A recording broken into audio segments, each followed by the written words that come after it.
Vai até a tua horta agora, mesmo antes de acabares de ler isto, e procura as hastes do alho que estão a enrolar, a fazer aquela curva graciosa em espiral, como um gancho verde que aponta para o chão e depois vira para cima.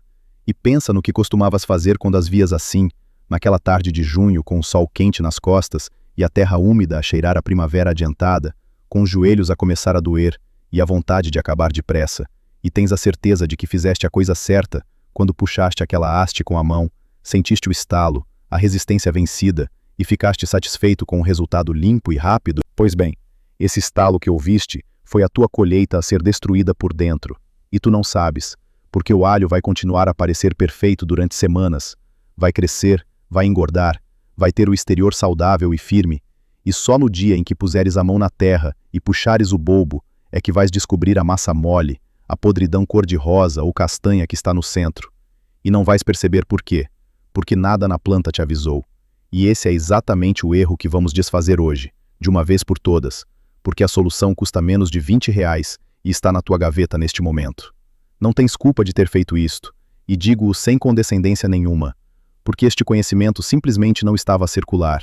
Ninguém ganhava dinheiro a ensinar-te a usar uma tesoura de poda, os fabricantes de fungicidas ganhavam quando a podridão aparecia, e por isso ninguém teve interesse em dizer-te que a causa era o próprio gesto que fazias na horta com toda a confiança. Não é conspiração, não é que alguém tenha escondido o segredo, é simplesmente lógica comercial. E hoje vais aprender o mecanismo inteiro, o erro exato, os sintomas que aparecem depois, e o protocolo que os agricultores com melhor rendimento já usam há décadas. Imagina agora o que já perdeste em safras anteriores. Para um canteiro de 1.000 metros quadrados com 1 tonelada de produção esperada, uma perda de 30% por podridão equivale a 300 quilogramas que nunca chegaram à mesa. E se o alho estiver a R$ 15 o quilo, são R$ 4.500 que a terra engoliu, safra após safra, enquanto tu compravas fungicida sistêmico a 80 a R$ 150 por litro, fazias 5 a 6 aplicações por ciclo, gastando 200 a 400 reais por safra em produto. E o fungo voltava na época seguinte, porque os esporos ficam no solo durante décadas. Sabes quanto custa a tesoura que resolve o problema na raiz? Entre 20 e 60 reais, uma vez, e dura anos. Tens a certeza de que o problema era o fungo, e não a forma como abriste a porta para ele? Por que é que ninguém te disse isso antes, quando a solução é tão simples, quando a ferramenta está no bolso de qualquer hortelão? Essa pergunta tem uma resposta que vem de décadas atrás, de um homem que descobriu a resposta nas montanhas de Santa Catarina, e eu vou contar-te essa história já a seguir. Mas primeiro preciso que vejas uma cena que talvez te seja familiar. Pensa nisto. És agosto. Passaram 6 semanas desde que arrancaste as hastes com as mãos. A horta está linda, as folhas estão verdes, o canteiro está limpo, e chegou a hora de colher. E começas a puxar, e o primeiro bulbo sai perfeito, e o segundo também, e no terceiro notas que está mais mole do que devia, e abres-o com os dedos, e aparece aquela pasta cor-de-rosa escura, úmida, com cheiro azedo, e olhas à volta, e começas a abrir mais bulbos, e encontras o mesmo em 1 em cada 3, e pensas que foi o tempo, que foi a variedade, que foi o solo, mas nunca pensas que foi aquele gesto teu de arrancar a haste há 6 semanas. Lê até ao fim, porque lá está o porquê exato. Agora precisas de conhecer Takashi Shonan, porque a história dele explica tudo o que está a acontecer na tua horta e no teu bolso há anos. Takashi Shonan era filho de imigrantes japoneses, nasceu no Brasil e cresceu entre campos de arroz e hortas familiares. E na década de 1970, instalou-se em Curitibanos, no Planalto Serrano de Santa Catarina, numa região fria e de solos ácidos, onde toda a gente dizia que o alho nobre não sobreviveria, que o clima não era favorável, que era melhor plantar outra coisa. Ele não ouviu. Shonan passou anos a observar a planta com a paciência de quem não tem pressa de chegar a lado nenhum, a registrar em cadernos o comportamento do alho em diferentes condições, a comparar bulbos colhidos de plantas cujas hastes tinham sido cortadas contra bulbos de plantas cujas hastes tinham sido arrancadas, e os números que apareceram nos cadernos foram tão claros que chegavam a parecer um erro, mas não eram. Os bulbos das plantas com haste cortada pesavam consistentemente mais, tinham menos perdas por podridão, e conservavam-se por mais tempo após a colheita. Shonan não tinha laboratório, não tinha equipamento de análise, tinha apenas os olhos, as mãos e a disciplina de registrar tudo. O trabalho de décadas deu resultado numa variedade de alho que ficou conhecida pelo seu nome, a cultivar Shonan, que ainda hoje é cultivada em Santa Catarina e no sul do Brasil. Um alho de excelente qualidade, que carrega no nome a prova de que um agricultor sem título universitário pode descobrir coisas que os livros ainda não tinham escrito. Mas o que aconteceu a esse conhecimento?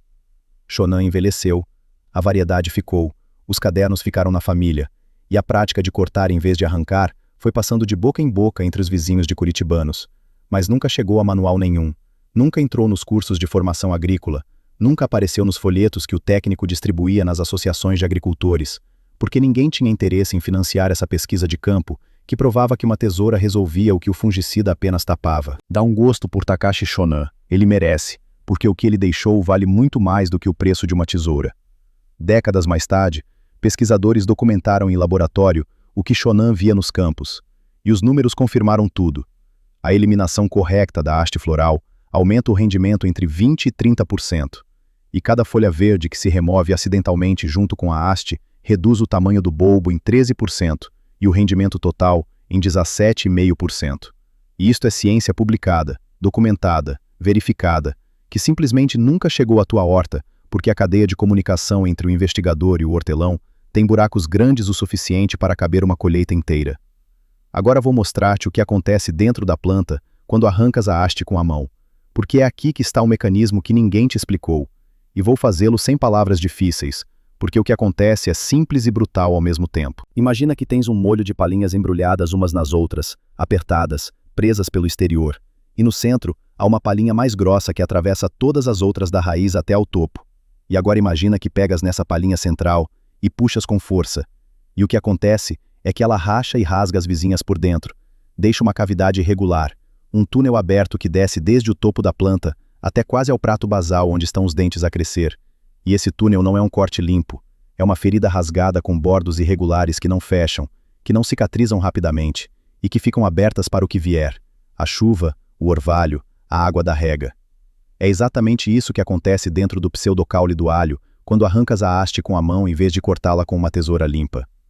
O segundo mecanismo é ainda mais silencioso e mais destrutivo, e acontece debaixo da terra, onde não o podes ver. O alho tem raízes relativamente superficiais e pouco ramificadas, e quando aplicas a força de arranque na haste, essa força transmite-se pelo pseudocaule até ao prato basal e levanta ligeiramente o bulbo do solo, e nesse movimento, as raízes capilares mais finas, aquelas que são responsáveis por absorver a água e os nutrientes, partem-se, e ficam cavidades microscópicas no perfil do solo à volta do prato basal, e o solo assenta sobre essas cavidades de forma desigual, e na próxima rega, a água acumula-se exatamente onde não devia, criando um microambiente úmido e quente no fundo do canal aberto e à volta das raízes danificadas. E a planta parece perfeitamente saudável enquanto isto acontece, porque o exterior não mostra nada, e o inimigo já entrou pela porta que tu abriste. Sabes o que isso significa para os bulbos que tens agora na terra? O erro é um só, e vou dizê-lo uma vez porque não precisa de ser repetido. Arrancar a haste floral do alho com a mão em vez de a cortar com uma tesoura limpa. Este erro parece correto porque o estalo é satisfatório, porque a haste sai inteira, porque o gesto é rápido e não precisas de ferramentas, e porque no imediato não acontece nada visível que te diga que fizeste algo de errado. A planta continua verde, continua a crescer, continua a parecer saudável. Mas debaixo da terra, o fungo que dormia nos esporos do solo, os mesmos esporos que sobrevivem décadas enterrados à espera, recebe o sinal químico libertado pelo tecido rasgado. O cheiro do alho ferido ativa os esporos como uma campainha que acorda alguém que estava a dormir profundamente. E eles germinam e começam a trabalhar pelo canal que tu abriste, descendo em direção ao prato basal, atacando os dentes por dentro, enquanto o exterior permanece assintomático. Passadas 4 a 6 semanas, vês os primeiros sinais, alguns bulbos que parecem ligeiramente mais moles quando os apertas com os dedos, uma ou duas plantas com folhas exteriores que começam a amarelar mais depressa do que as vizinhas, e ao puxar, encontras o bulbo coberto por uma teia branca que parece lã molhada, ou então o interior cor-de-rosa escuro e pastoso, enquanto o exterior parece perfeito, e não percebes por quê, porque fizeste tudo o que fazias sempre, regaste quando devia, adubaste na altura certa, e não houve praga visível. Escreve nos comentários se já encontraste isto, diz a tua região, porque quero perceber em que zonas este padrão é mais comum. O protocolo que vai mudar os teus resultados desta safra em diante tem 5 passos, e todos eles têm um número concreto, porque é assim que funciona na prática, com precisão, não com achismos. Primeiro, corta a haste quando ela completar uma volta inteira em espiral, com 15 a 20 centímetros de comprimento, usando tesoura de poda ou podoa limpa, e o momento certo é quando a espiral está formada e antes de a haste se endireitar apontando para o céu, porque quando já está direita, a janela de optimização fechou. Segundo, deixa um coto de 1 a 2 centímetros acima da última folha.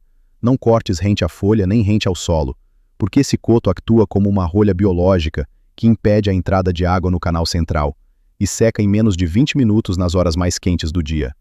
Terceiro, desinfecta a tesoura com álcool a 70% a cada 20 a 30 plantas, mergulhando a lâmina por 30 segundos ou limpando com um pano embebido, porque a lâmina pode transportar esporos de fungo de planta em planta de forma completamente invisível.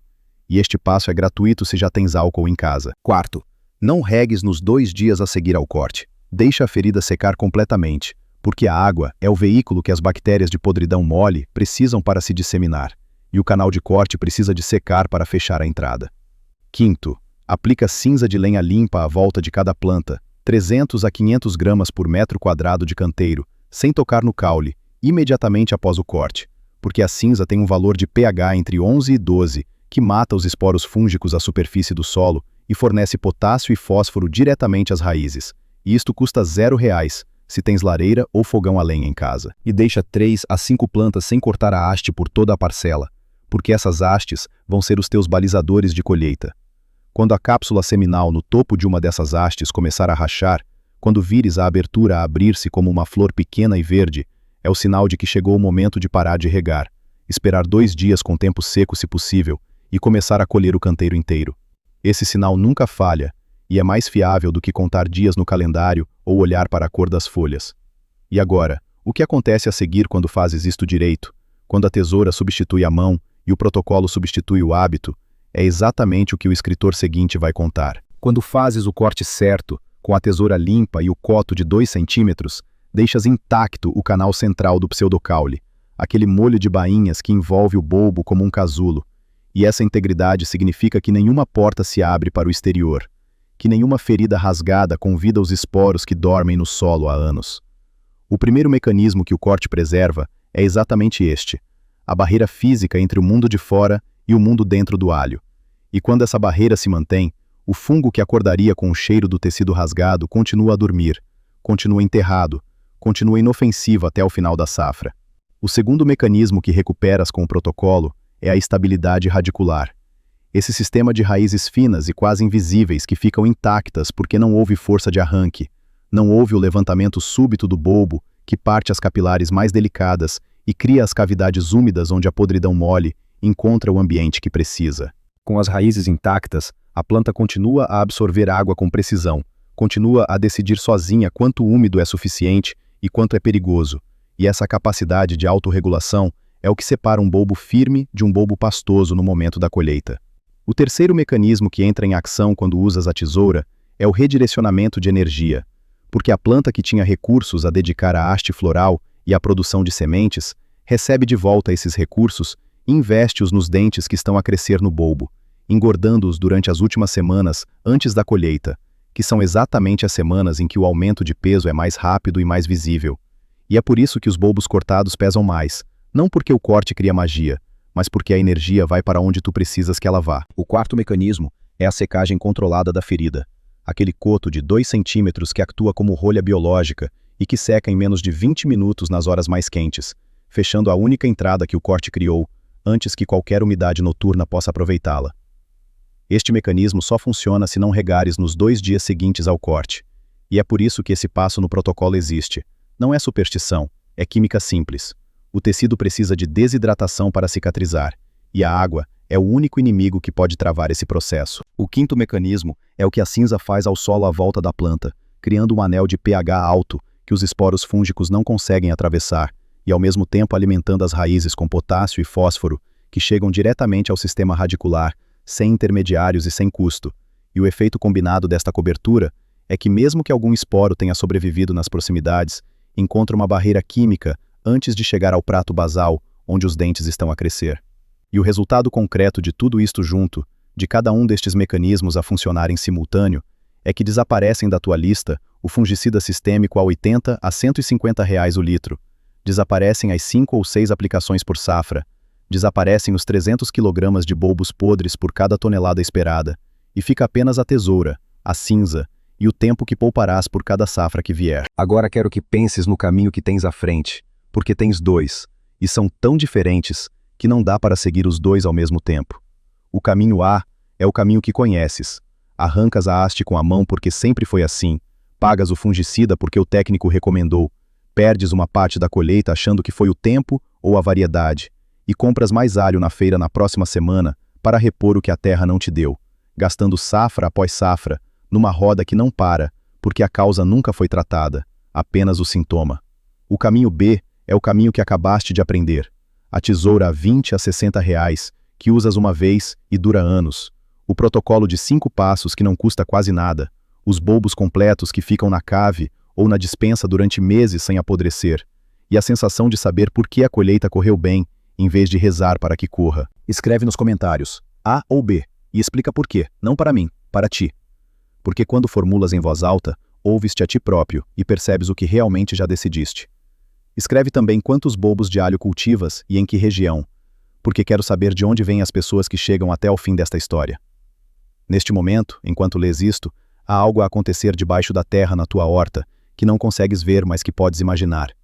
Os dentes do alho que ainda estão enterrados estão a acumular os açúcares e os óleos essenciais que fazem o alho cheirar como alho. Estão a engrossar as túnicas que vão protegê-los durante meses de armazenamento. Estão a fazer silenciosamente o trabalho de uma vida inteira de planta nas últimas semanas, antes de chegares com as mãos e os puxares para fora. Quando fazes o corte com a tesoura limpa e seguires os passos que aprendeste hoje, fazes mais do que simplesmente evitar uma podridão. Dás à planta a oportunidade de terminar o seu ciclo inteiro, da forma para que foi desenhada, sem interrupções, sem portas abertas para o inimigo, sem energia desperdiçada em sementes que nunca vais plantar. O que volta à planta nesse gesto é a sua tarefa natural: engordar os dentes, concentrar o sabor, construir a reserva que vai alimentar a tua família. A força não está no fungicida que tampa os buracos que tu mesmo abres. A força está em perceber que o buraco não precisa de existir. Cuida bem das tuas mãos e do que fazes com elas na horta, e partilha este vídeo com alguém que ainda está a arrancar hastes sem saber o que está a perder. A raiz sabe o caminho. Dá-lhe razões para se lembrar.